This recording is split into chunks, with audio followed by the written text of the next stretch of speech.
কিশোরগঞ্জের পাকুন্দিয়ায় মির্জাপুর চেয়ারম্যান বাড়ি ঘাটে মাছের পোনা অবমুক্ত করেছেন প্রধানমন্ত্রী তারেক রহমান।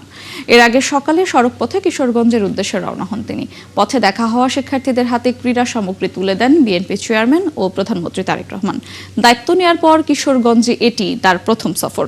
পাকুন্দিয়ায় কর্মসূচি শেষে কটিয়াদির জর্জ ইনস্টিটিউট স্টেডিয়ামে জাতীয় মৎস্য পক্ষের উদ্বোধন করবেন তিনি। এছাড়া শোলাকিয়া ঈদগাহ মাঠে উদ্বোধন করবেন বৃক্ষরোপণ কর্মসূচির। বিকেলে ফ্যামিলি কার্ড বিতরণ সহ আরও কিছু কর্মসূচিতে যোগ দেবেন প্রধানমন্ত্রী।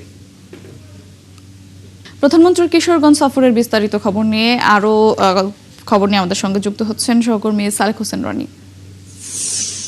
রনি, আপনি তো শোলাকিয়া ময়দানে আছেন। প্রধানমন্ত্রী শোলাকিয়া আসলে কটা নাগাদ পৌঁছবেন? তাছাড়া সভাস্থলে দলীয় নেতাকর্মীদের পাশাপাশি সাধারণ মানুষের উৎসাহ উদ্দীপনা কেমন দেখছেন প্রধানমন্ত্রীর এই সফরকে ঘিরে? প্রধানমন্ত্রী এই কিশোরগঞ্জের ঐতিহাসিক শোলাকিয়া ময়দানে 2টার দিকে আসার কথা রয়েছে। এখানে জেলা বিএনপি এবং ছাত্র দলের উদ্যোগে বৃক্ষরোপণ কর্মসূচির একটি কর্মসূচি রয়েছে এখানে।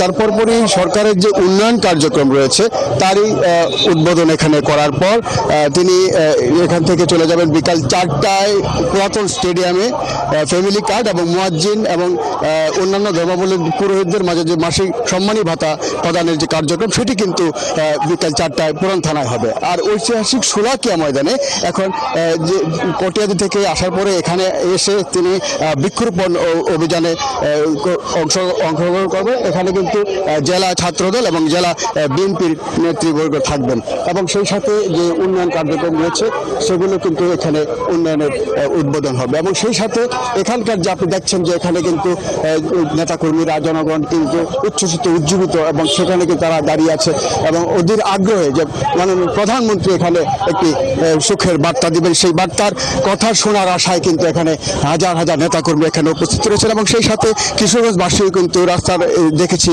দুপাশে কিন্তু দাঁড়িয়ে আছে।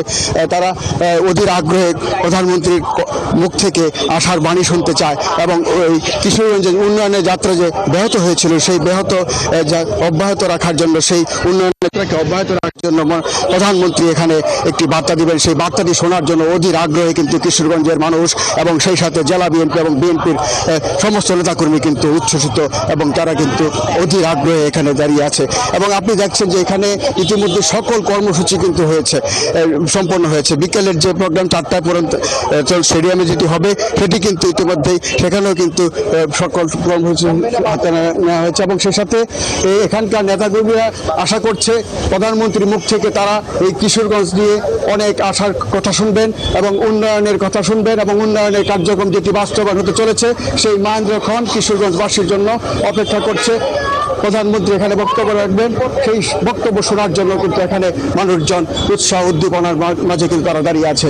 সেই সাথে এখানকার মানুষের আশা এই উন্নয়ন এই কিশোরগঞ্জের মধ্য দিয়ে কিন্তু শুরু হবে। রনি, আপনাকে ধন্যবাদ। আপনি সেখানে থাকবেন, খোঁজ খবর রাখবেন। পরবর্তীতে আবারও যুক্ত হব আপনার সঙ্গে। দর্শক, কিশোরগঞ্জ থেকে যুক্ত ছিলেন সালেক হোসেন রনি।